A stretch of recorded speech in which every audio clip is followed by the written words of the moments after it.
ఈ T20 world cup లో team India defending champion గా ఫేవరెట్ గా టోర్నీలో అడుగుపెట్టింది. ఆశించినంత ఆధిపత్యాన్ని ప్రదర్శించలేకపోయినా గ్రూప్ దశలో అగ్రస్థానం సాధించింది. కానీ సూపర్ 8లో భారీ ఓటమి మన జట్టును త్వరగా ప్రపంచ కప్ నుంచి నిష్క్రమించే ప్రమాదంలోకి నెట్టింది. బ్యాటర్ల అస్థిర ప్రదర్శన, ముఖ్యంగా టాప్ ఆర్డర్ పేలవ ఫామ్ టీమిండియాకు పెద్ద సమస్య. ఇలాంటి పరిస్థితిలో అత్యంత కీలక పోరాటానికి సిద్ధమైంది. భారత్ చావో రేవో తేల్చుకోవాల్సిన మ్యాచ్లో నేడు జింబాబ్వేను ఢీకొట్టింది. ఇక ఓడితే ఇంటికే. సెమీస్ ఆశలు సజీవంగా ఉండాలంటే గెలిస్తేనే సరిపోదు, చాలా ఘనంగా నెగ్గాలి. నెట్ రన్ రేట్లో బాగా వెనుకబడ్డ టీమిండియా శక్తులన్నిటినీ కూడదీసుకొని అసాధారణ ప్రదర్శనే చేయాలి. ఇక టీ20 ప్రపంచ కప్లో టీమిండియాకు పరీక్ష సమయం దగ్గర పడింది. భారత్ తన రెండో సూపర్ 8 మ్యాచ్లో గురువారం జింబాబ్వేను ఢీకొట్టింది. జింబాబ్వేపై గెలవటం కష్టమేమీ కాకపోవచ్చు, కానీ తొలి మ్యాచ్లో 76 పరుగుల తేడాతో భారీ పరాజయంతో -3.80 నెట్ రన్ రేట్తో బాగా వెనుకబడ్డ నేపథ్యంలో భారీ విజయం సాధించడమే సవాల్గా మారింది.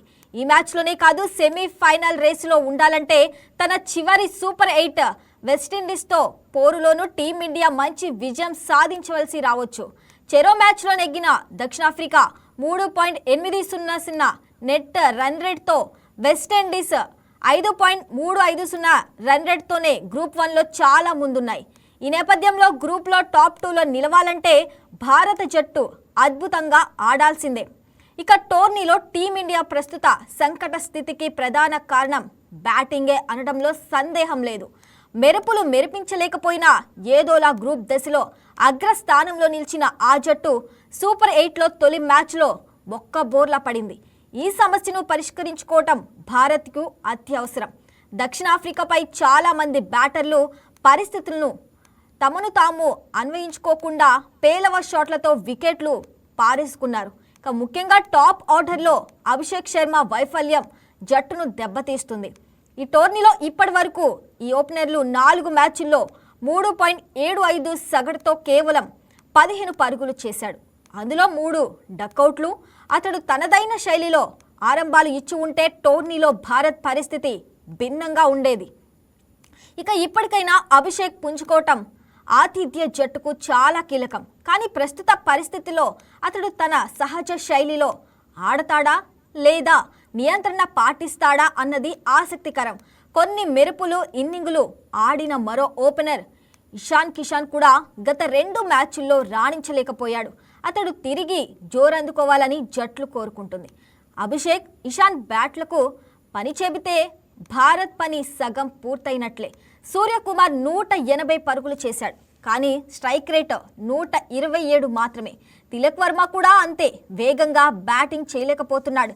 స్ట్రైక్ రేట్ 118 మాత్రమే. శివం దూబే, హార్దిక్ పాండ్యా జోరు పెంచకపోయుంటే టోర్నీలో ఓ మాదిరి స్కోర్లు చేయడానికి కూడా టీమిండియా ఇబ్బంది పడేది. బ్యాటర్లంతా సమిష్టిగా రాణించాల్సి ఉంది. ముఖ్యంగా స్పిన్నర్లను సమర్థంగా ఎదుర్కోవాలి.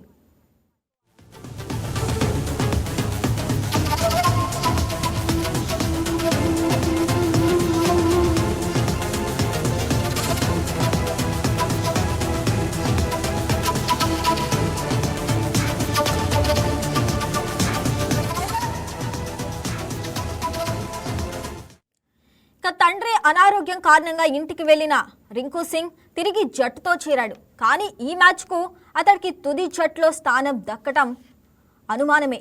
ఇక సంజు శాంసన్ ఆడటం ఖాయంగా కనిపిస్తుంది. అతన్ని అభిషేక్కు జోడీగా ఓపెనింగ్కు పంపే అవకాశం ఉంది. ఇక ఇషాన్ 3వ స్థానంలో దిగుతాడు. టోర్నీలో ప్రత్యర్థి జట్టు తెలివిగా ఫేవర్లో ఎడమ చేతి వాటం బ్యాటర్లు ఇషాన్, అభిషేక్, తిలక్లకు ఆ స్పిన్నర్లతో బౌలింగ్ చేయించడం ద్వారా వాళ్ల స్కోరింగ్ అవకాశాలను తగ్గించాయి. ఇక కుడి చేతి వాటం బ్యాటర్లైన శాంసన్ను తీసుకోవడం ద్వారా సమస్యను అధిగమించవచ్చని భారత జట్టు మేనేజ్మెంట్ భావిస్తుంది. ఇక మరోవైపు వాషింగ్టన్ సుందర్ స్థానంలో అక్షర్ పటేల్ రావటం కూడా ఖాయమే. ఇక బౌలింగ్లో బూమ్రా సూపర్ ఫామ్ భారత్కు గొప్ప సానుకూలాంశం. అతడితో పాటు హర్షదీప్, హార్దిక్, హర్షదీప్, వరుణ్ చక్రవర్తి, అక్షర్లతో కూడిన భారత బౌలింగ్ దాటిని తట్టుకొని నిలవటం జింబాబ్వేకు పెద్ద సవాలే. ఇక తన తొలి సూపర్ 8 మ్యాచ్లో వెస్టిండీస్ చేతిలో చిత్తైనప్పటికీ జింబాబ్వేను తక్కువ అంచనా వేయటం పొరపాటే అవుతుంది. ఆ జట్టు ఆస్ట్రేలియా శ్రీలంకకు షాక్ ఇచ్చి గ్రూప్ దశలో అజేయంగా నిలిచింది. ఆ జట్టుకు కోల్పోయేదేమీ లేదు కాబట్టి స్వేచ్ఛగా ఆడుతుంది. బ్యాటింగ్లో బెనెట్, కెప్టెన్ సికందర్ రజా, మరుమాని బౌలింగ్లో ముజుర్బాబీ, ఎవాన్స్లు జింబాబ్వేకు కీలకం. ఇక మ్యాచ్ వేదికగా చెపాక్ సాధారణంగా స్పిన్నర్లకు అనుకూలిస్తుంది. కానీ ఈ ప్రపంచ కప్లో మాత్రం అదే అత్యుత్తమ బ్యాటింగ్ మైదానం స్పిన్నర్లకు పెద్దగా కలిసి రాలేదు. పేసర్లు ఏమాత్రం ప్రభావం చూపలేకపోయారు. ఇక వికెట్లు తీయడానికి, పరుగుల ప్రవాహానికి అడ్డుకట్ట వేయడానికి చాలా కష్టపడ్డారు. ఇక్కడ ఆఫ్ఘనిస్తాన్పై 183 పరుగుల లక్ష్యాన్ని న్యూజిలాండ్ కేవలం 17.5 ఓవర్లలో ఛేదించింది.